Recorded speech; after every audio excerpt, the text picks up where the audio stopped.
अगर election commission उन सारे के सारे पीटीआई के उम्मीदवारों को कल तक नाअहल नहीं किया जाता तो ये इलेक्शंस बहुत ही मुतनाज़ा हो। नून लीग और पीपल्स पार्टीज कोई उनमें रमक भी है पार्टी की, तो उनको चाहिए कि वो बिलावल भुट्टो से और मरियम नवाज शरीफ से इस्तीफा ले लें और इतनी बड़ी शिकस्त की जिम्मेदारी उन्हें कबूल करनी चाहिए। अगले इलेक्शन में पूरी कोशिश होगी कि सिंध में भी पाकिस्तान तहरीक इंसाफ गवर्नमेंट बनाए। मैं आधा वली हूँ अंदर से। लाल वली के जिन्नात जो हैं वो अल्लाह के बाद मेरे साथ खड़े होते हैं। हमारे पोलिंग के सारे सिस्टम को सबोटाज किया गया। सरकारी वसाइल को बेदरेक तरीके से जो है वो इस्तेमाल किया गया। जो रोना धोना आप डाला है, मैंने पहले आपको कहा था ये इलेक्शन हारने के बाद ये कहेंगे, इंशाअल्लाह 2023 में भी यही कहेंगे कि धांधली हुई। तकरीर का शुरू भी नवाज शरीफ, दरमियान भी नवाज शरीफ, आखिर भी नवाज शरीफ। की कैंपेन किस चीज के ऊपर थी?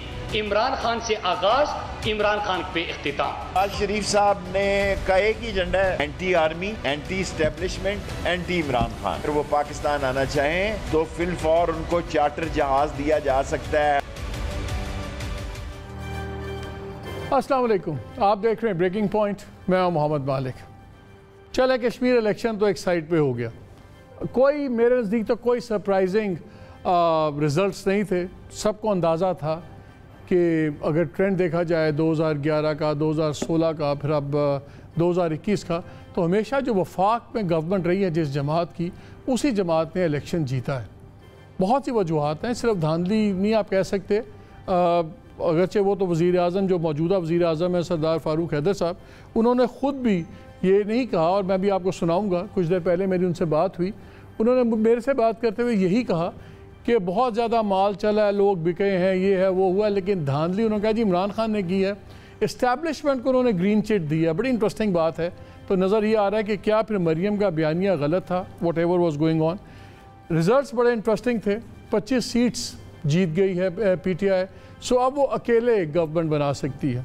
जो इंटरेस्टिंग था, जो फॉर्च्यून जिसको हमने देखा 2016 में कि जब इलेक्शंस हुए कश्मीर के, तो 31 सीटें ली PMLN ने, जो अब रह गई 6। पीपल्स पार्टी का इंटरेस्टिंग है, उन्होंने पिछले इलेक्शन में कश्मीर के सिर्फ 3 सीट्स ली और इस बार उनकी टैली चलेगी 11 पे, सो 3 गुना इजाफा हुआ है। ये बड़ी इंटरेस्टिंग डेवलपमेंट है, इसको भी एनालाइज करेंगे कि इसमें इजाफा क्यों हुआ है। इसी तरह मुस्लिम कॉन्फ्रेंस अपनी जगह पर 3 पे थी, वो 1 पे आ गई। तहरीक इंसाफ की सिर्फ 2 सीट्स थी, अब उनकी 25 हो गई हैं। रिजर्व सीट्स भी आएंगी तो एब्सोल्युटली कंफर्टेबल होंगे। और वहाँ बहस चल रही है कि वहाँ पे कि नए वज़ीर आज़म कौन होंगे, उस पर भी बड़ी कंट्रोवर्सी है, क्योंकि एक तो बैरिस्टर सुल्तान महमूद पुराने पहले ही वज़ीर आज़म रहे हैं, पीपल्स पार्टी के साथ भी बड़ा अरसा चलते रहे। फिर अब तनवीर इलियास साहब फर्स्ट टाइम इलेक्शन जीता उन्होंने, आपने देखा होगा सेंटोरस बहुत बड़ा मॉल है इस्लामाबाद का, ये भी इनका है। कंस्ट्रक्शन का बहुत बड़ा कारोबार था सऊदी अरेबिया वगैरह में, और मरियम नवाज़ ने इनको रेफ़र भी किया था और इनको कहा था कि ये इमरान खान साहब की नए ATM मशीन है, वट एवर। आज उन्होंने भी काफ़ी इल्ज़ामात लगाए हैं इन पे सरदार फ़ारूक ने पैसे खर्चने के, लेकिन ये भी इनकी भी एक बहुत बड़ी कंट्रोवर्सी है। इनके बारे में बड़ा एक सीरियस केस रजिस्टर हुआ है, सेक्सुअली एक्सप्लिसिट वीडियोस एक नौजवान को भेजने का। वो बाकायदा सेशन जज ने ऑर्डर कर दिया अखबारी इत्तला के मुताबिक। उसको भी हम डिस्कस करेंगे कि क्या ये केस इनका प्रॉस्पेक्ट ख़त्म करेगा प्राइम मिनिस्टर बनने का, या इसको भी बिल्कुल इग्नोर कर दिया जाएगा। 2-4 सवाल उठ रहे हैं। एक सवाल तो ये है कि क्या ये जो इलेक्शन हुआ है, क्या ये ट्रेलर है 2023 के इलेक्शंस आने का? और हमने एक पैटर्न देखा है कि PMLN तीसरे नंबर पे आई, पीपल्स पार्टी को सेकंड नंबर पे लाया गया, और PTI नंबर 1 पार्टी रही है। तो ये भी बात हो रही है कि क्या ये ट्रेलर था, क्या ये हो क्या रहा है। और दूसरा, इस बार पहली बार लोगों ने गौर किया कि जो ये रेफ्यूजीज़ की सीट्स हैं, 12 सीट्स जो पूरे पाकिस्तान में फैली हुई हैं, इनका क्या स्टेटस है, किस तरह इसमें शफाफियत आ सकती है। क्योंकि इनके बस में नहीं है कि आज़ाद कश्मीर का जो इलेक्शन कमीशन है वो पाकिस्तान में फैली हुई इन सीट्स के ऊपर अपनी अथॉरिटी कर सके। और उसकी छोटी एग्जांपल मैं आपको ये बताता हूँ कि जिन दिनों MQM का ज़ोर होता था कराची में, उन दिनों MQM अपनी दोनों सीटें जीत जाती थी वहाँ से। ये कश्मीर इलेक्शंस की, तो ये आपको बताएगा कि लोकल गवर्नमेंट का, प्रोविंशियल गवर्नमेंट का कितना असर हो सकता है। इस बार तो 1% वोट्स भी नहीं मिले MQM को, और MQM का कश्मीर में कोई प्रेजेंस भी नहीं है। लेकिन अगर वो हर साल हर इलेक्शन में जीते रहे सीट्स, तो आपको नज़र आ जाएगा कितना ज़्यादा इन्फ्लुएंस है। तो क्या ये बदलने की ज़रूरत है? और इस्लाहात, क्या अब वक्त आ गया है? जैसे एक्सपेक्ट किया जा रहा था, रिजेक्ट कर दिया PMLN ने, हम इलेक्शन नहीं मानते, डाल दी। एज वी स्पीक अभी तक कोई रिटन कंप्लेंट अभी तक फारिग नहीं हुई, लेकिन हर इलेक्शन के बाद वही है। एक चीज़ इस इलेक्शन में सबको याद रहेगी कि जो बेहुदा तरीन तकरीरें कई लीडरान ने की हैं, ऐसी ऐसी बातें की हैं कि शर्म से इंसान का सर झुक जाए। क्या यही आने वाले इलेक्शन का भी ट्रेलर है? क्या बिल्कुल ये अखलाक से गिरी बात होंगी? बहुत से सवाल हैं। मैं अपने गेस्ट का आपको इंट्रोडक्शन करा दूं। फ़ारूक हबीब साहब से हमने ज्वाइन किया है, minister of state for information and broadcasting. हमें दानियाल अजीज़ ज्वाइन कर रहे हैं, farmer federal minister for privatisation और सीनियर लीडर PMLN के। और फैसल करीम कुंडी साहब भी हमें ज्वाइन करेंगे, member central executive committee PPP, farmer deputy speaker national assembly. Farooq साहब, पहले तो आपको फ़र्रुख मुबारक हो। खैर मुबारक जी। वो कह रहे हैं आप लोग धांधली से जीत गए। धांधली इन्होंने मुझे लगता है अपने साथ खुद ही कर ली है। मसला इनका ये है कि इनके कल एक पार्टी के टिकट होल्डर हैं, वो इस किस्म का बयान दे रहे थे कि जी हम जाके जो है वो भारत को बनाएंगे। वैसे बाकी पार्टी ने डिसोन कर दिया, खड़ा कोई नहीं हुआ कर दिया, लेकिन बात ये है ना, वो जैसी लीडरशिप होती है वैसे आगे उम्मीदवारान भी बन जाते हैं। खैर उसके बाद चलो उन्होंने तो ये किया। अब राजा फारूक हैदर जो इनके साबका वज़ीर आज़म है, वो कह रहे हैं कि नहीं ये तो गुलामाना सोच है और ये कई सदियों से जो है वो जो है गुलामी करते आ रहे हैं। तो इसका मतलब ये पिछले 5 साल पहले जब आपकी हुकूमत बनी थी तो क्या वो भी कोई गुलामी की गुलामी का मंजर था? मैं चाह रहा हूं बुनियादी तौर के ऊपर क्या मामला, देखें बात क्या है, मामला ये है कि इनकी जितनी नफरत अंगेज कैंपेन थी ना वो मुस्तरद हुई, उसको लोगों ने रिजेक्ट किया। आपके गड्डापुर साहब है, रिजेक्ट किया, तकरीरें की हैं, वो की बातें नहीं वो देखें, एक तो है अगर उन्होंने किया तो आपकी तरफ से भी तो नहीं, एक है जलसों जुलूसों की जुबान है ना, मैं उसके अलावा बात कर रहा हूँ। मैं क्या बात कर रहा हूँ, मैं फैक्ट बेस्ड बात कर रहा हूँ। आप तकारीरें उठा लें, इमरान खान का नाम एक जलसे में 25 बार लिया जा रहा है, मोदी की RSS का नाम नहीं लिया जा रहा, हुर्रियत रहनुमाओं की जो जदोजहद है उसको अप्रिशिएट नहीं किया जा रहा, मुजालिम के खिलाफ बात नहीं हो रही। जब कोई बात होती है, जब कोई बात होती है आप कहते हैं यार जलसे जुलूस में तो हो जाता है। क्यों हो जाता है? वहीं हजारों का मजमा आता है जिसका आप दिमाग बनाने गए होते हैं, और अगर वहां पे एक वजीर खड़ा होकर कहेगा मैं इतने थप्पड़ मारूंगा तो ये देखें बुनियादी तौर के ऊपर क्या चीज़ है। एट दी एंड कल का जो रिजल्ट है वो रिजल्ट क्या बोल रहा है? वो रिज़ल्ट ये बोल रहा है कि कश्मीर के लोगों ने वज़ीर आज़म इमरान खान को वोट दिए और वज़ीर आज़म इमरान खान ही उनके लिए मैटर करते हैं, जो उनका सच्चा वकील है, जो उनका दलेर सफ़ीर है, जिसने आलमी सतह के ऊपर उनके मसले को उजागर किया। मैं चाह रहा हूं बुनियादी तौर के ऊपर वो result at the and matter करते हैं। हमारे दूसरे भाईजान मालिक साहब, PMLN तो जो है वो तीसरे चौथे नंबर के ऊपर पहुंच गई। वो पीपल्स पार्टी जिसके वोट दूरबीन लेके ढूंढने पड़ते थे, वहां वो दूसरे नंबर पे आ गई। पीपल्स पार्टी की 3 से 11 वो सीट्स आपके ख्याल में 3 से 11 सीटें तो मुकाबला तो देखें ना, हमारे साथ तो इनका मुकाबला था ही नहीं। वो तो गैलप सर्वे ने भी वादे कर दिया था 44% जो है वो हमारी पॉपुलैरिटी थी, 12% 9% इनका ही मुकाबला था। ये आपस में एक दूसरे से मुकाबला कर रहे थे और आइंदा भी ये आपस में दूसरी तीसरी पोजीशन के लिए मुकाबला करते रहेंगे। यही मुझे इनका मुस्तकबिल नजर आ रहा है। और जो मरियम सफदर का जो तरीकाकार है, जो बयानिया है, उसको मुस्तरद किया लोगों ने। फ्यूचर एलाई आपकी पीपल्स पार्टी बन सकती है, ये कुछ पत्ते लग रहे हैं। नहीं देखें, बात यह है कि किसी सूरत भी जो है वो किसी किस्म का कोई अलायंस का ना हमारा इरादा है, ना हमारे यहाँ सोच है। हमने पूरे स्टेटस को पहले भी चैलेंज किया, अब भी चैलेंज किया। और PTI वो अब एक वाहिद जमात है जिसकी पंजाब में भी हुकूमत, वफाक में भी हुकूमत, खैबर पख्तूनख्वा में भी, गिलगित बल्तिस्तान में भी और कश्मीर में भी। एक फेडरल मिनिस्टर और ये 25 जुलाई 2018 25 जुलाई 2021 आपके एक फेडरल मिनिस्टर ने जाती दावत में कहा कि यार हम तंग आ गए हैं नखरे उठाने के, MQM के ये छोटे छोटे 4-4, 5-5 वोटों के। इससे बेहतर है पीपल्स पार्टी के नखरे उठा लो, एक चंक में वोट आ जाएगा। देखें मुझे मुस्तकबिल में अगर आप किसी जाती महफिल का, किसी निजी महफिल का, किसी का बंदे का उसका नाम भी नहीं आप ले रहे और इजहार करना चाहते हैं तो ये मैटर नहीं करता। मैटर क्या करता है, पार्टी की अपनी कलेक्टिव सोच होती है, एक डिसीजन मेकिंग होती है। जिस स्टेटस को हम चैलेंज करके आए हैं उससे हम तो हाथ नहीं मिला सकते। चले मैं आपसे कुछ पीपल्स पार्टी हाथ मिला कुछ आपसे जवाब लेने। मैं 5-6 मिनट का एक पीस है, मैंने कुछ देर पहले ही उनसे फारूक हैदर साहब से बात की, वज़ीर आज़म आज़ाद कश्मीर। उम्मीद है कि आपने गुलामाना सोच के बारे में भी पूछा होगा। हाँ, वो भी उनसे पूछा था। तो थोड़े दिन तो हैं अभी वज़ीर आज़म, जब तक ये चेंजेस नहीं होते। मेरे नज़दीक साबका हो चुके हैं। उन्होंने 2-3 बातें बड़ी इंटरेस्टिंग की, ज़रा सुनते हैं। जी राजा साहब, ये बताएं, 31 सीटों से 6 सीटों पे आ गई है पार्टी, ये क्या हो गया इतना बुरा? ऐसा है कि आपके इल्म में है कि अमेरिका की मुखालफत में पाकिस्तान की कोई घूद रही आज तक? मैं आपसे पूछना चाहता हूँ। बात यह है कि ये कमजोर मुल्कों में यही मुदाखलत होती है, कोई फांसी लग जाता है, कोई जलावतन हो जाता है। बात यह है कि मैं आपको अल्फन कहता हूँ कि अगर आप परफॉर्मेंस वाइज चेक कर लें, मैं नहीं कहता, आप खुद आकर देख लें कि मुमकिन ही नहीं था कि ये हो।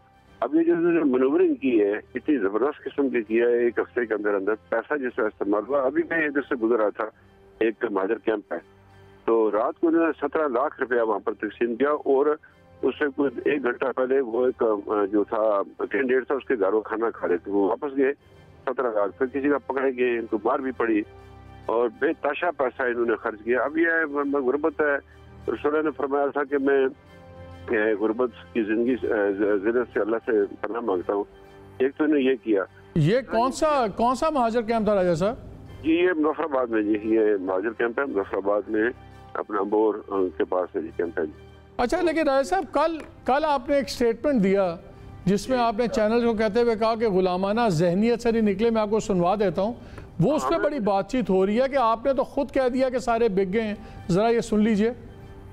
कश्मीर जो है ना, ये कोई 250 साल से गुलामी में है। वो पहले मुगलों की गुलामी में गया, फिर ये उसकी पठानों की गुलामी में गया, फिर सिखों की गुलामी में गया, फिर डोगरों की गुलामी में गया। तो आज़ाद कश्मीर या उस कश्मीर से अभी गुलामाना सोच निकली नहीं है। तो ये जो इलेक्शन है, ये इसका असास से कतासी करता है। ये सब इसकी के जब दरिया जनरल से घूमते हमलावर हो आज़ाद कश्मीर में, तो फिर आज़ाद कश्मीर के लोगों का मैंडेट कैसे चोरी किया जाता है।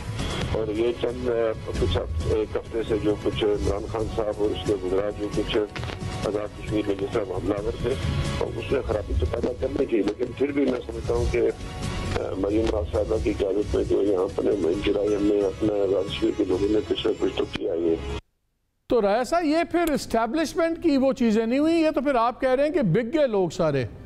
वो किसने खरीदे? किसने? मैंने तो नहीं खरीदे। खरीदे किसने? खरीदे वज़ीर आज़म पाकिस्तान ने, दो बेटा पाकिस्तान ने खरीदे लोग, और किसने खरीदे? अब ये सारी बातें जाएंगी यहाँ चैनल इंडिया में, तो मेरे कपड़े नंगे होते हैं। मैं डर के नहीं कहना चाहता कि मूसा बेवतन हो जाएगा, वरना वाले साहब ने बुलाकर बैठाया। मैं आपको बताऊंगा हिस्ट्री क्या है आज़ाद कश्मीर की। 75 में क्या किया था इधर भुट्टो साहब के ज़माने में, जिसका रेप्लिका पाकिस्तान में होता, फिर भुट्टो साहब ने भुगता। 2011 में मुस्लिम कॉन्फ्रेंस को तोड़वा दिया गया, अपना 2 हिस्सों में तकसीम करा के तो पीपल्स पार्टी ने खुद बना दी। 2006 में परवेज मुशर्रफ साहब ने अतीक खान को चुना, और वो ऐसी दर्दनाक बातें मैंने कल बताई थी जियो वालों को। अब प्रॉब्लम यह है कि आप तो खैर पढ़े लिखे आदमी है, पता नहीं है लोगों को आज़ाद कश्मीर की हिस्ट्री का, तो क्वेश्चन ऐसे करते रहते, किसी की सुनते नहीं है। तो मैं ये नहीं, मुझे किसी ने पूछा you are just like an angry young man, मैं एंग्री यंग मैन नहीं हूँ। वो फैज ने कहा था ना, लब है तलखी अयाम वरना फैज, तलखी कलाम पर माजरा न थे। मैं सियासी कारकुन हूँ, मैंने सियासी घराने में पैदाश हुए, मैंने सब कुछ देखा है तो होता क्या है। सरदार साहब मुझे एक बात बताएं, ये ट्रेंड तो नज़र आ गया 2006 में जब मुशर्रफ गवर्नमेंट थी, तो उस वक्त PMLQ का इत्तेहादी जीत गया कश्मीर में। 2013 में PMLN थी, तो उसके बाद इलेक्शन जब हुए तो PMLN जीत गई। 2000 इसी तरह जब सेंटर में जिसकी गवर्नमेंट होती है वही हुकूमत बनाता है कश्मीर में, हमने तो देखा है। और मरियम ने भी अपनी तकरीर में कहा था कि जी देखें हमेशा ये होता है, इस बार ही मुख्तलिफ होगा। तो कोई चीज़ मुख्तलिफ तो नहीं हुई, इलेक्शन तो एग्जैक्टली वैसे ही हुआ है जैसे हम एक्सपेक्ट कर रहे थे। उन्होंने लिए 32% वोट, तो उनकी सीटें 24, हमने लिए 25%, तो हमारी ये 6, तो पार्टी ने हमसे कम ली, उसकी है 10। ये और क्या है ये, और क्या? लेकिन ये तो डिपेंड करता है ना कि राज साहब किस जगह पे वोट कहाँ पे ज्यादा पड़ा है, वो तो ओवरऑल आपकी परसेंटेज आ रही है ना, वोट डिस्ट्रीब्यूशन तो। अच्छा आप ऐसा कर लीजिए कि आप पिछले का निकाल लीजिए कि परसेंटेज के हिसाब से देखें ना, वोट तो पड़ते हैं किसी जगह से आप। लेकिन अगर फिर उसमें यह बात आती है कि पिछले इलेक्शन में आपके 44% वोट आपको पड़े थे, इस साल 25% पड़े हैं इस इलेक्शन में, तो वो भी तो आपका ड्रॉप आ गया ना फिर। ये ड्रॉप आया ना, ड्रॉप कौन लाया? मैं आपको मालिक साहब हल्फन कहता हूँ, अगर एक दफा बात साबित हो जाए कि मियां नवाज शरीफ ने आजाद कश्मीर के इंतखाबात में कोई मुदाखलत की हो, मैं कसम जिससे मुझे पैदा किया उसकी बात साहब, और मियां साहब थे बीमार, वो यूके में थे। अच्छा, फॉरेन मिनिस्टर कोई आया नहीं उस दौरान, वो सारे वो कि अप्रैल में, मार्च अप्रैल में लोग जलसे चलते करके चले गए हमारी इलेक्शन। तो किसने इंटरफेयर किया सरदार साहब? आप बात ये ना, जब आप भी तो वजीर आजम थे, वो वजीर आजम पाकिस्तान कहते हैं मशीनरी राजा साहब की, एडमिनिस्ट्रेशन राजा साहब की, हम कैसे आगे कर सकते हैं कश्मीर में? ये देखे ना, उसको तो पता ही कुछ नहीं है। जो कहता है जर्मनी और जापान ने आपस में जंग लड़ी, उसको क्या पता है? अभी जो उसने उड़ाई है 257, उसको पता ही कुछ नहीं है। किसने उसको वजीर आजम बनाया, कहाँ से पकड़ कर लाया इस आदमी को, इसको पता ही कुछ नहीं है। मैं इलेक्शन मैंने करवाने या इलेक्शन कमीशन ने करवाने? अगर मैंने कराने फिर इलेक्शन कमीशन का, अगर मेरे पास होता मैं देखता ये क्या करते हैं। अजीब बात है, वो अजीब बेवकूफ आदमी है वो। अच्छा ये बताएं, आपके बाद अब आपकी हुकूमत कुछ दिन की रह गई है, बड़ी बहस चल रही है कि जी सरदार तनवीर जो नए आए हैं ये अपने PTI वाले और बैरिस्टर सुल्तान महमूद, आपके ख्याल में कौन वजीर आजम बनेगा आपके बाद और क्यों इन दोनों में से? तो पंजाबी में कहते हैं साढ़े कोलू गई है भावे तेनू मलंग खान। बात ये है बात ये, मैं अभी इधर गया था, मेरे एक अजीज फोत हो गया, उसके सामने वो रिफ्यूजी कैंप है। अच्छा, तनवीर इलियास यहाँ का वोटर भी नहीं है, यहाँ का वो रात को वहाँ उस रिफ्यूजी कैंप में जो है वो सौदाबाजी कर रहा था, ये ठोठे में। उसका क्या काम है ठोठे में? वो रहने वाला बाग क्या है, ये रिफ्यूजी कैंप मुजफ्फराबाद में। अब वो ये है कि वो नई ATM मशीन मिली है इमरान खान को आजाद कश्मीर में से, तो अब मुझे नहीं पता उसको बनाएगा किसको बनाएगा, वो उसका क्या है, जिसको वो जो लाया है, जिन लोगों को लाया वो बेचारे वो उस तरह जिस तरह बुज़ार है। धांधली में इमरान खान अकेले हैं कि एस्टेब्लिशमेंट साथ शामिल है? इमरान खान है। मैं आपको एक बात बताऊँ, इमरान खान को गवर्नेंस का कुछ पता नहीं, साजिश करने में इससे ज्यादा अहल आदमी पाकिस्तान का कोई नहीं। अच्छा सरदार साहब, एक आखिरी सवाल, आप PMLN के प्रेसिडेंट भी हैं आज़ाद कश्मीर के, पार्टी इतनी बुरी शिकस्त होगी कि अब आप रिजाइन करेंगे? ये मैं अपना जाकर जब इजलास होगा पार्टी का, मैं अपना रिजाइन पेश करूंगा। अगर पार्टी ने उसको कबूल किया तो आई विल स्टेप डाउन, अगर उनका काम जारी रखे तो मैं जारी रखूंगा। ये मतलब मैं तो एक पुख्ता सियासी कारकुन हूँ, मैं बाजार से चलकर नहीं आया, मैं संटोरो से नहीं आया, बड़े के खाए हुए वो अपने बाप की जिंदगी में उसकी गिरफ्तारियां देखी हैं, मुल्क बदली देखी है हिंदुस्तान। आपकी नवाज शरीफ साहब से बात हुई इलेक्शन के बाद? जी हुई है जी, आज हुई है, शाम को हमारी वो होगी, उस पर उनके साथ वीडियो लिंक पर बातचीत होगी। तो उनका क्या कहना था आपको? उन्होंने कहा कि डट कर मुकाबला करें। मैंने कहा जी बिल्कुल, आप मेरी तबीयत से वाकिफ हैं, तो भागने वाला नहीं हूँ, कहीं भागने वाला। लेकिन ये है कि बात यह है जो मैं अर्ज करता हूँ कि ये जो इन्होंने किया है ना, ये इन्होंने हिंदुस्तान को शहर दिया, तुम भी कश्मीर में यही करो। मैं जो आपसे बात करना मालिक साहब, कभी आप मुझे बुलाएं, कभी आप वो पढ़े लिखे आदमी है। इमरान खान इंटरनेशनल जो उसकी एजेंडे की तरफ जाता है कि लाइन ऑफ कंट्रोल को अपना वो मुस्तकिल बॉर्डर बना ले। अब मैं ये कभी नहीं मानूंगा, मैं डिवाइडेड फैमिली का आदमी हूँ, मेरे जो हमने तबाही बर्बादी ठीक है। इस पर सरदार साहब बिल्कुल आपसे बात होगी, हमारे से बात करने का बहुत शुक्रिया आपका जी। 4-5 उन्होंने इंटरेस्टिंग बातें की। एक तो उन्होंने कहा कि जी सरदार तनवीर इलियास साहब हैं, पैसे दे रहे थे रेफ्यूजी कैंप के अंदर, 17 लाख एक रेफ्यूजी कैंप में दिए, बाकी जगह पैसे। दूसरा, इमरान खान साहब ने ये मैसेज दे दिया है उधर इंडिया को कि बस इसी को लाइन ऑफ कंट्रोल को परमानेंट बॉर्डर बना लो, उधर तुम इधर हम, और सारा कर रहे हैं। ये असल चीज़ें, और इसलिए सारी गेम हुई है, सारा कुछ लग रहा है। देखिए, मैं समझता हूँ कि इनके बयानात के अंदर या इनकी किसी भी बात के अंदर किसी किस्म का कोई, चले हमें दानियाल अजीज़ ने भी ज्वाइन कर लिया, किसी किस्म का जो है वो कोई वजन नहीं है। वज़न इस बुनियाद के ऊपर नहीं है कि ये ख़ुद कश्मीर की आवाम से रिजेक्ट हुए, और जिस किस्म का इन्होंने बयान कश्मीरियों के हवाले से दिया, मुझे आप ये बताएं कि क्या आज़ाद जम्मू कश्मीर और मकबूजा कश्मीर के अंदर दोनों एक दूसरे की स्ट्रगल से रिलेट करते हैं?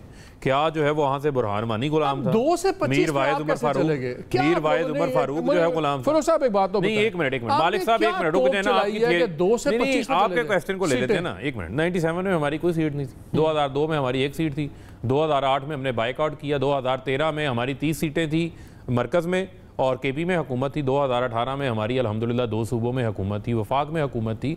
पॉपुलैरिटी है, कश्मीरियों ने ये देखा कि नवाज शरीफ वो जो है रॉ के डेली वेजरों के साथ बैठ के कश्मीर के इंतखाबात से एक दिन कबल जिसको पाकिस्तान ने ऑफिशियली बायकॉट किया हुआ मुलाकातों से, उसके साथ बैठ के म्यूचुअल इंटरेस्ट की मुलाकातें कर रहा है। लोगों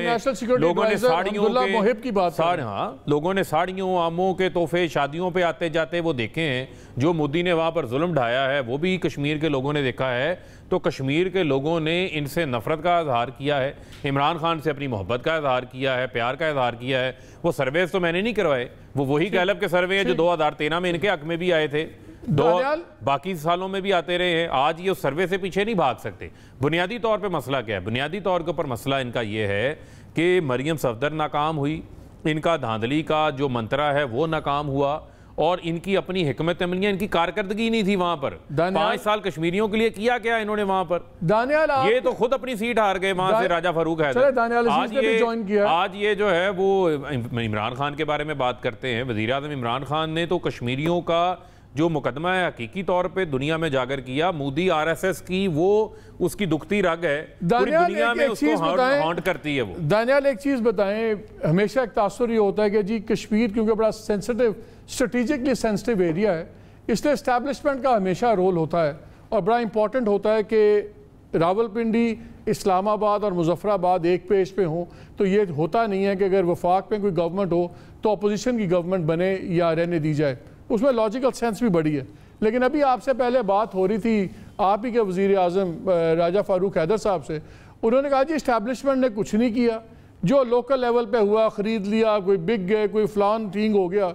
सो उस लिहाज से तो इलेक्शंस में अभी तक रिगिंग हमारे सामने नहीं कोई आई, अभी तक किसी पार्टी ने कोई रिटन कंप्लेंट भी नहीं फाइल की अभी तक इलेक्शन कमीशन के साथ।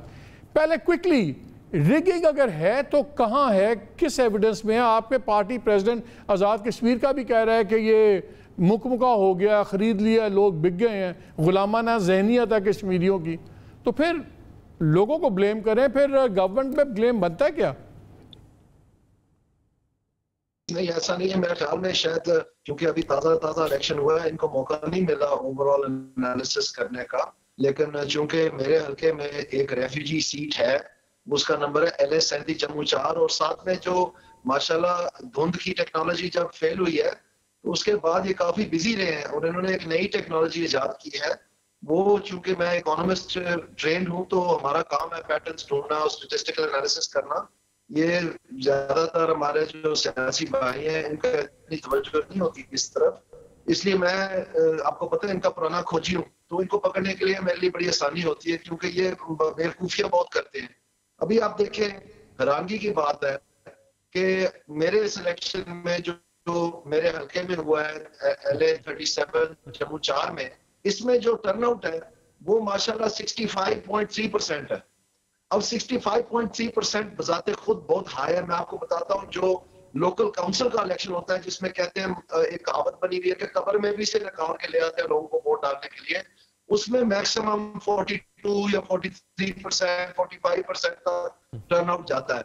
तो ये यहाँ माशाल्लाह बहुत सारे, तो वो तो दानियाल मरियम नवाज, वो तो मरियम नवाज हर जलसे में कस्में उठवाती रही हैं लोगों से कि आप सब ने निकलना है, वोट डालना है। तो इसका मतलब है आपके कहने पे लोग निकल आए। आप कह रहे हैं कि आपकी लीडरशिप के कहने पे लोग नहीं निकले। ऐसे होता नहीं है ना मालिक साहब, आप भी इलेक्शंस कवर करते हैं, माशाल्लाह आपकी कितनी उम्र हो गई है, आप डिफ्लेक्ट ना करें, आप समझे मैं क्या कह रहा हूँ, मुझे बात करने का मौका दें। और दूसरी बात यह है कि जो असल कहानी है वो ये नहीं है कि 65%, 65.3 टर्नआउट हुआ है, ये तो एक एवरेज ओवरऑल टर्नआउट है ना जी 173 पोलिंग स्टेशंस में। लेकिन जब आप थोड़ा सा ब्रीकी में जाएं तो आपको नजर आता है कि उन पोलिंग स्टेशंस में जहां पर 79% टर्नआउट है, जहां पर 75% टर्नआउट है, जहां पर 70% टर्नआउट है, उनको एवरेज करके दूसरे वालों के साथ तो फिर ये 65 बना है। तो आप मुझे बताएं कि पूरी दुनिया में जो इलेक्शंस होते हैं किसी भी मुल्क में, चाहे वो कितना भी जमहूरियत का अलमबरदार हो, चले एक आधी सीट हो जाती, चले एक आधी सीट हो जाती, उससे कितना फर्क पड़ जाना था। नहीं, अब आप मालिक साहब, अब आप, इन्होंने भी तो 4 सीटें कहा थे ना, खोल दें, 4 हल्के खोल दे, तो आप ऐसे ना करें, थोड़ा सा मुझे मौका दें। तो आप क्यों उनकी नहीं, मैं तो चाहता हूँ आप बताएं आप क्या चाहते हैं, क्या सीटें, ये इलेक्शन खोलें, सीटें खोलें, बताएं। आप एक सेकंड मेरी बात तो मुकम्मल हो। सर करें इंटरप्ट कर रहे हैं, अब मुझे केस बनाने देना, फिर आप दलील ले लेना। अब आप देखें यहाँ पर जो गवर्नमेंट बॉयज एलिमेंट्री स्कूल है गिर कलां, ये पोलिंग नंबर 3 है, इसमें 70.55 टर्नआउट है। ये भारी अक्सरियत से माशाल्लाह पीटीआई ने जीता है। इसी तरह से अगर आप देखें पोलिंग नंबर 12 है, इसमें 68.4 है, 22 है 70% है, 23 है 74.4% है। तो इस तरह से इन्होंने क्या किया है कि इन्होंने हर पोलिंग में चुन लिया, आउट ऑफ 173 कोई 50-60 पोलिंग चुननी है जिनमें इन्होंने जाके वोट डाले हैं। ओवरऑल एवरेज वही आ रही है 42 या 45% जो आम पोलिंग स्टेशन है। ये जो ग्लेरिंग वाले हैं इनमें जो है इन्होंने करतब किया। अब उसमें होता क्या है, जब आप वोट डाल लेते हैं तो फिर आपको वो पोलिंग प्रिजाइडिंगों को जाना नहीं पड़ता किसी घर में। ठीक है पॉइंट मेड। मुझे Daniyal I need to move on. मैं इतनी ज्यादा डिटेल में एक हल्के की बात नहीं कर सकता, मेरी टाइम का कंस्ट्रेंट है। मुझे एक बात बताएं, आज इनके मिनिस्टर्स ने प्रेसअप किया, इंफॉर्मेशन मिनिस्टर ने साथ गंडापुर साहब ने, और उन्होंने कहा कि जी एक बड़ा इंपॉर्टेंट फैक्टर और भी था जो नवाज शरीफ साहब हमदुल्ला मोहिब को मिले, जो नेशनल सिक्योरिटी एडवाइज़र हैं अफ़गानिस्तान के। नाज़रीन के लिए मैं वाज़े कर दूंगा, कुछ अर्सा पहले इसी एडवाइज़र ने, हमदुल्ला मोहिब ने, पाकिस्तान को हीरा मंडी से तशबीह दी थी और कहा था कि पाकिस्तान हीरा मंडी है। उसके बाद ऑफिशियली पाकिस्तान ने उनसे रवाबित तोड़ लिए कि हम इस बंदे से डील नहीं करेंगे, अफ़गान एडमिनिस्ट्रेशन से और से ही बात करेंगे। मुझे बताएं, क्या 3 वक्त के वज़ीर आज़म को ऐसे कशीदा सेंसिटिव हालात में एक ऐसे आदमी से मिलना चाहिए था जिससे पाकिस्तान गवर्नमेंट बात नहीं कर रही और वो पाकिस्तान को हीरा मंडी कह रहा है? कोई लॉजिक है? उनको शाबाश मिलनी चाहिए। नहीं, इस गवर्नमेंट को शाबाश मिलनी चाहिए कि माशाल्लाह माशाल्लाह बड़ी अच्छी बात है कि ये रियासत मदीना में जो लोग कब्र में हैं उनको भी वोट देने की इजाजत है। ये मौजज़े होते हैं ना इनकी रियासत मदीना में जो बनी गला से चलते हैं, क्योंकि दीवारों में जिन है जिनको ये गोश्त खिलाते रहे हैं, तो इसलिए ये वोटर टर्नआउट है जो मैं आपको बता रहा हूँ ना। ये पहले मेरी बात का जवाब दे, मैं ये बड़ा सीरियस इशू है। हमें पता है वो जो इनके माशाल्लाह जिन है और जो इनके पास चले इनके जिन्नात होंगे। दानियाल मुझे ये बताएं, क्या नवाज 3 टाइम प्राइम मिनिस्टर को मिलना चाहिए था? ये जो नई डीएपी इनके प्राइम मिनिस्टर ने इजाद की है, जो सिर्फ महकमा ज़राअत के पास है, जिसमें ये 65% बता के, और हैरानगी की बात ये मालिक साहब आपके प्रोग्राम पे 4:31 पर चीफ इलेक्शन कमिश्नर एजे के अब्दुल रशीद कि टर्नआउट जो है बहुत नहीं। मैं कुछ और बात पूछ रहा हूँ दानियाल एक सेकंड, दानियाल साइड स्टेप ना करें, you are side stepping the issue.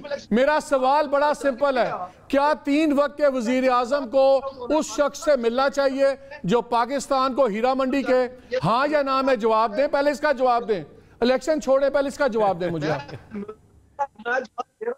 आपको जवाब देना है। मुझे बताएं कि अब्दुल रशीद सलेरिया साहब जो चीफ इलेक्शन कमिश्नर हैं, आपके टेलीविजन के ऊपर 4:31 नहीं, दानियाल उस बात का आप जवाब नहीं देना चाह रहे, आप जवाब नहीं देना चाह रहे। और ये सोची दानियाल साहब, मैं सवाल कुछ और कर रहा हूँ। सवाल मेरा गंदम है, जवाब आप बाजरा दे रहे हैं। मेरी बात मालिक साहब, इसलिए मैं आपको कह रहा हूँ कि ये जो नई धुंध वाली टेक्नोलॉजी ये लाए, मैं इनको सलाम पेश करता हूँ। चले सलाम पेश हो गया। एक सेकंड दानियाल, एक second, I have to cut you off, you are not listening to me. Daniyal साहब, ये वैसे भी आवाज कट रही है क्योंकि वीडियो से ऑडियो पे आए, आवाज कट रही है बड़ी साहब। इनसे जवाब तो मैं लूंगा ना, इस सवाल के ऊपर शक्ल भी देखना, मैं जवाब लूंगा। बॉडी लैंग्वेज जो है वो समझना बड़ी जरूरी है कि वो डिविएट कर रहे हैं। मुझे आप ये बताएं कि इनकी अपनी पार्टी के लोग नवाज शरीफ के इस इक़दाम को दफा करने के लिए तैयार नहीं है। आप ये देखें, वो कहते हैं ना, एक तरफ से चोर और ऊपर से बदतमीज़, यानी आप सजा याफ्ता भी हैं और लंदन में बैठकर आप पाकिस्तान के जो मुल्क दुश्मन हैं, जिनको मैंने नाम रखा है कि ये रॉ के डेली वेजर्स हैं, ये दिहाड़ीदार हैं, रॉ की दिहाड़ी के ऊपर काम कर रहे हैं, वहां पर बैठकर नवाज शरीफ जो है तस्वीरें जारी कर रहे हैं, म्यूचुअल इंटरेस्ट के ऊपर जो है वो मीटिंग्स कर रहे हैं। यही वजह है कि इनको कश्मीर के लोगों ने बुरी तरह से इनको मुस्तरद किया है।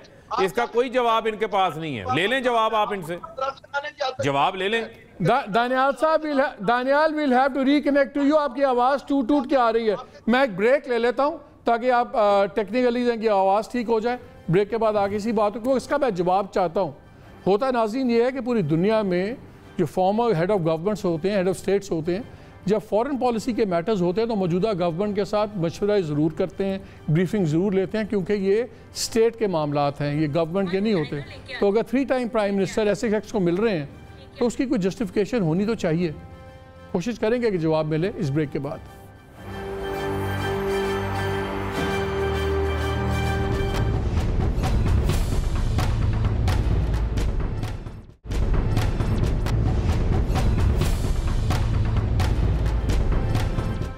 जी welcome back to the show. Break से जाने से पहले वो आवाज़ ख़राब हो गई थी। वेरी क्विकली दानियाल, मेरा वही सवाल है, क्या पाकिस्तान के 3 दफ़ा होने वाले वज़ीर आज़म को एक ऐसे शख्स से मिलना चाहिए था जिसने पाकिस्तान को, अस्तगफुरुल्लाह मैं तो कहूँगा, हीरा मंडी से तशबीह दी और उससे गवर्नमेंट ऑफिशियली नहीं मिल रही? क्या जवाज़ है? कोई जस्टिफिकेशन है?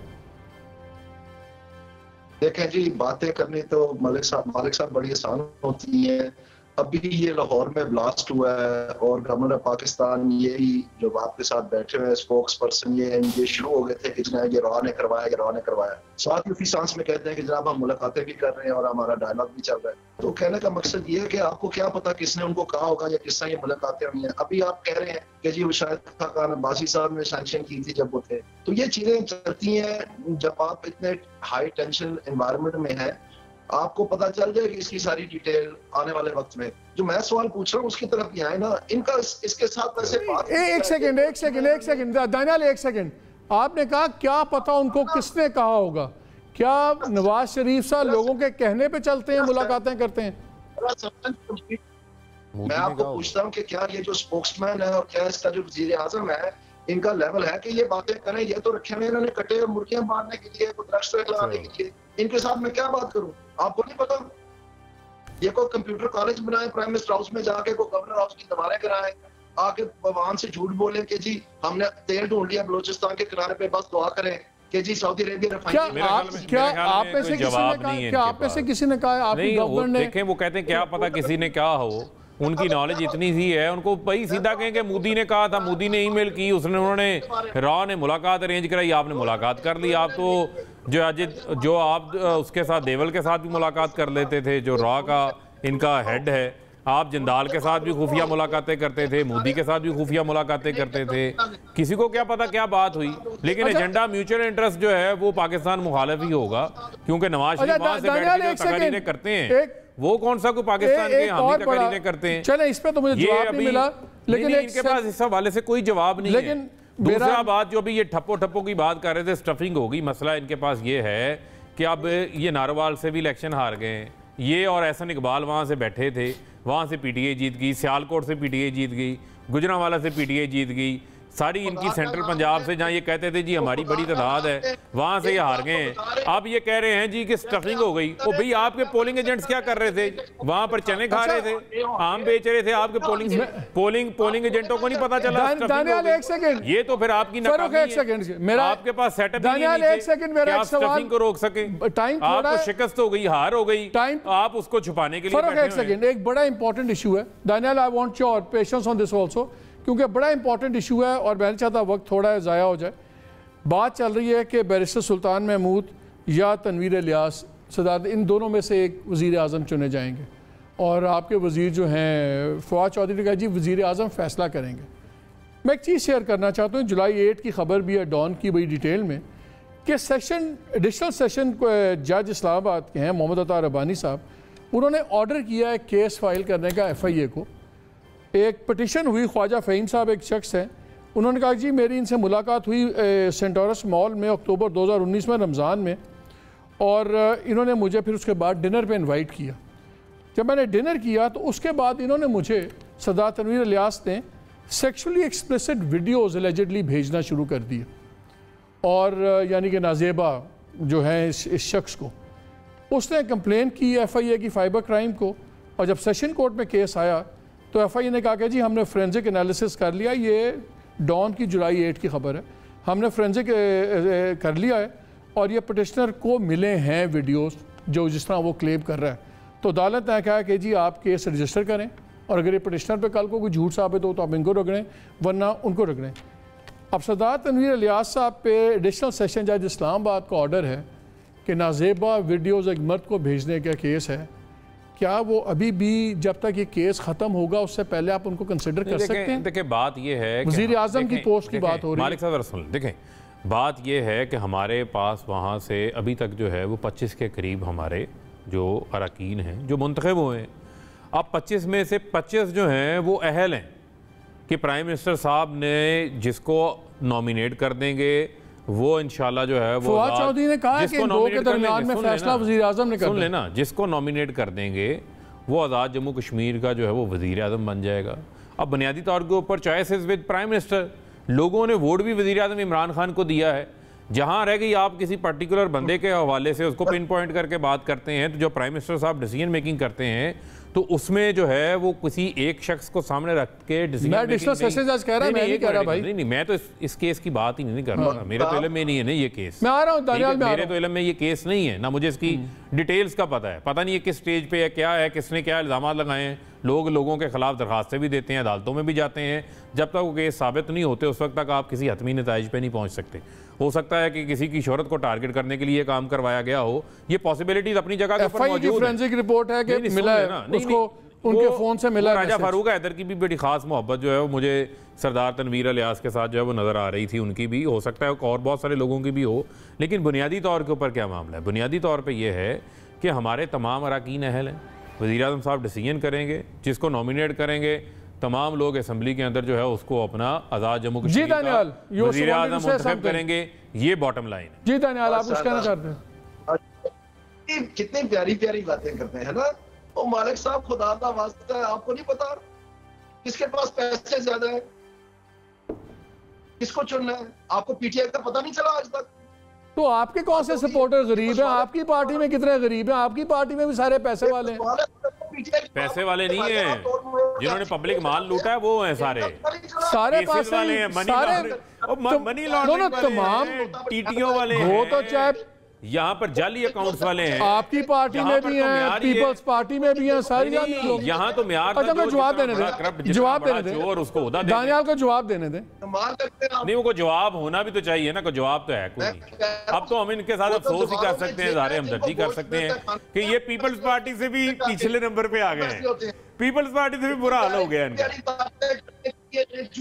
आज इनके साथ इज़हार हमदर्दी किया जा सकता है मालिक साहब, आज इनको आप जो है ना कुछ ना कहें, आज इनके साथ सिर्फ जो है वो अफसोस करें, इज़हार हमदर्दी करें और इनको कहें कि मरियम सफ्दर, दानियाल को बात तो करने दे, सफ्दर से और भी इलेक्शन बात तो करने दे, बात तो करने। मैं तो कहना मरियम सफ्दर से और भी इलेक्शन कैंपेन कराएं, जलसे जुलूस, 2-4 नारोवाल के अंदर भी जलसे जुलूस करवाएं जाके, वहां पे समझ अच्छा गल कर लें दो, एक मिनट, क्या पॉपुलैरिटी है। जी जी दानियाल जी, आपको पता है ना बुजदार साहब कैसे बैठे हुए हैं? आपका क्या ख्याल है? उनका कोई फैसले जो कराए गए थे वो पार्टी से पूछ के किए थे? ये जहांगीर तरीन के साथ जो हो रहा है ये पार्टी को पूछ के किया जा रहा है? अब आप जहांगीर तरीन के हमदर्द बन गए। उसको ये बात है, सीधी बात है, वो पहले ही लगा चुका है कितने, सारी दुनिया को पता है। ओ भाई हमारे हमें मैंडेट मिला है, हमारा फैसला है, हम जिसको मर्जी वज़ीर आज़म बनाए। आप बीच में कहां से आ गए बेगानी शादी में अब्दुल्ला दीवाने? आप तो अपना जो है ना वो शिकस्त के ऊपर अभी आपका रोना धोना जारी रहेगा, रोते रहे। जाके खाना बांटा था वो बांटे जाके, और टिश्यू बजवा रहे हैं यार आप सब लोगों को आंसू शांसू पूछे यार अपना, यार क्या कर रहे हैं आप? खबरदारी से बैठ के यूं की मेरे साथ ये प्यारी प्यारी बातें, सही बात कर। दानियाल मुझे एक बात बताएं, बार बार ये इल्जाम लगता रहा, प्राइम मिनिस्टर ने भी कहा, मुझे समझ नहीं बात कहां से चली, ये सूबे वाली ये सारी जितना बयानिया था वो तो लगता है कश्मीर में रिजेक्ट हो गया, मरियम नवाज वाला बयानिया। नहीं वो रिजेक्ट नहीं हुआ, आप तो मेरी बात ही नहीं सुन रहे। मैं आपको कह रहा हूँ कि ये जो नई खाद महकमा ज़राअत लाई है, ये टर्नआउट वाली, ये इलेक्शन कमीशन साहब को कैसे पता चल गया था 4:31 पे 25 जुलाई को कि टर्नआउट 56% से ज्यादा होना है? ये टर्नआउट ज्यादा इसलिए होता है क्योंकि जब वोट डाले जाते हैं वो जस्टिफाई नहीं किए जा सकते, तो उसके लिए ग्राउंड बनाई गई है। और ये 80% जो टर्नआउट हो रहा है ये कभी हुआ नहीं है पाकिस्तान की तरह। चले आप चले जाइएगा इलेक्शन ट्राइब्यूनल में, अपना शौक पूरा कर लीजिए, हम इंतजार करेंगे, आप नारोवाल के ऊपर लेके जाएंगे, आप चलें चलें दानियाल, आपका बहुत शुक्रिया, बहुत शुक्रिया फरूक, आपका बहुत शुक्रिया। नाजी मेरे तो 2 सवाल थे जिसका मुझे दोनों साइड से जवाब नहीं मिला। मुझे दानियाल साहब से ये नहीं मिला कि 3 वक्त वज़ीर आज़म ने एक ऐसे शख्स जो हम्दुल्ला मोहिब है उससे क्यों मुलाकात की जो पाकिस्तान को एक बाज़ार हुस्न से तशबीह देता है? और मुझे इनसे भी जवाब नहीं मिला। फ़ारूक से जब मैंने इनसे पूछा कि सरदार तनवीर इलियास पे इतने सीरियस एलिगेशंस हैं तो क्या वो कंसिडरेशन में होंगे जब तक इस बात का क्लैरिटी नहीं होती कि उनका ये इल्ज़ाम है या झूठ है या सच है? क्या ये फ़ैसला होने तक एक वज़ीर आज़म आज़ाद कश्मीर की पोस्ट के लिए कंसिडरेशन होनी चाहिए? जहाँ दोनों की क़यादत की बात आ जाती है तो हम देखते हैं खामोशी छा जाती है। काश ऐसे ना हो। इजाज़त दीजिए, अल्लाह हाफ़िज़।